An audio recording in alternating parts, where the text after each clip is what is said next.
WesWes Show. Since we're heading into finals, we'll actually go and review the seasons of the bottom 8. Let's go through, see what went wrong in their seasons, pick out some points, buys that they've got, rookies that they played throughout their season this year. So we'll go to our wooden spooners. The West Tigers, Ollie, you start off, Si, and everyone can just jump in if there's anything. Oh, yeah, thanks, Us. I was going to mention, I did working on a little article about the Kaikele Awards, bottom 8, and Tigers number 1 for me to tip it upside down. They won the Kaikele Award for the season for me, like, especially that last game where it's like, man, your season's riding on it. And we mentioned it before, they got it for the week, but that was fourth to get it for the year. But it's pretty tough for Benji. I think he's unearthed like 12 debutants this year, the most of any club. But we've got some, especially Lachlan Galvin, Heath Mason, who's come on last couple of weeks. But the Fainu brothers looks pretty solid. You still look at that team; it's got a good blend. They're losing Waifoi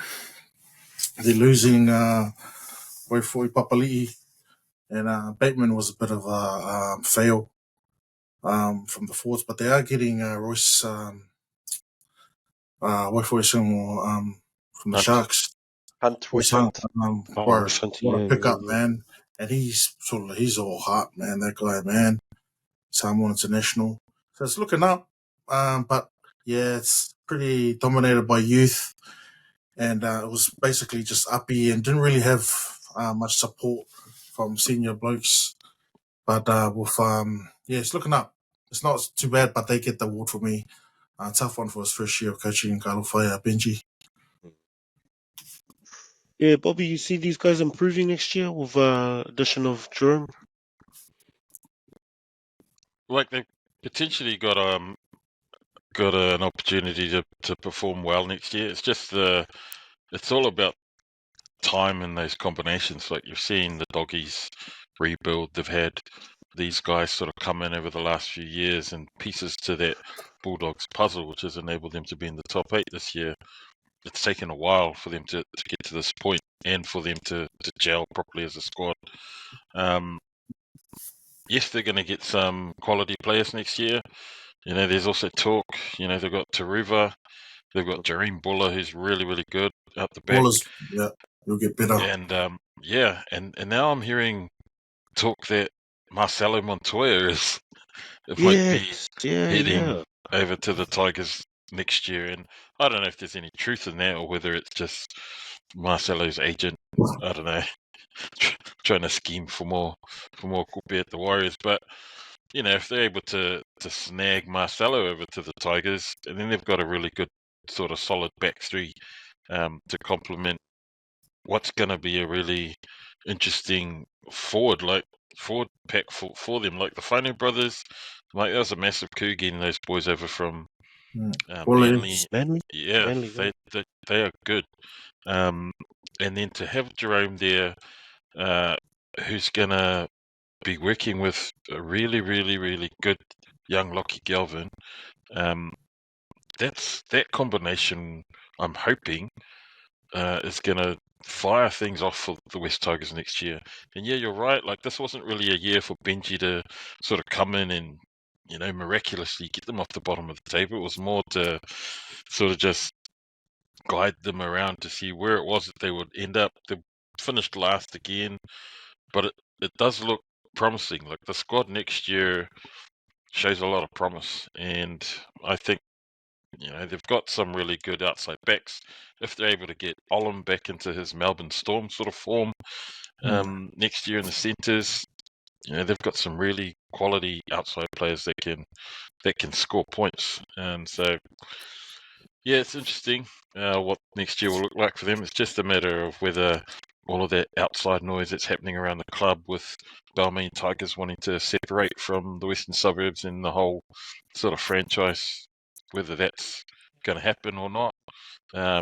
All of that sort of stuff just distracts from the players and what it is that they want to do on the field. So who knows what's going to happen with West Tigers, whether they're still going to be there or whether they're going to just be Balmain or West. I don't know, who knows. But yeah, we'll see what happens next year with that team. The losses, Papali'i. Yeah, they've got some salary cap issues, so I think they had to make some changes. But I think the boys mentioned it. Third straight wooden spoon. So I just had a look at the rest of their teams to see how they're tracking as well. So their feeder team, the Western Suburbs Magpies, they won the wooden spoon in reserve grade this year. Their women's team, they've played 7 games so far, and they've had 7 losses. So they're currently coming last, and they're on track to win a wooden spoon as well. So you're sort of thinking, what the hell is wrong with this bloody shithole of a club? So they've made some great signings, which Simon touched on. They've got, Luai, Royce Hunt, Taruvo, Bob mentioned, a couple of other guys. And those guys will definitely help. But there's that old adage, that a fish rots from the head down.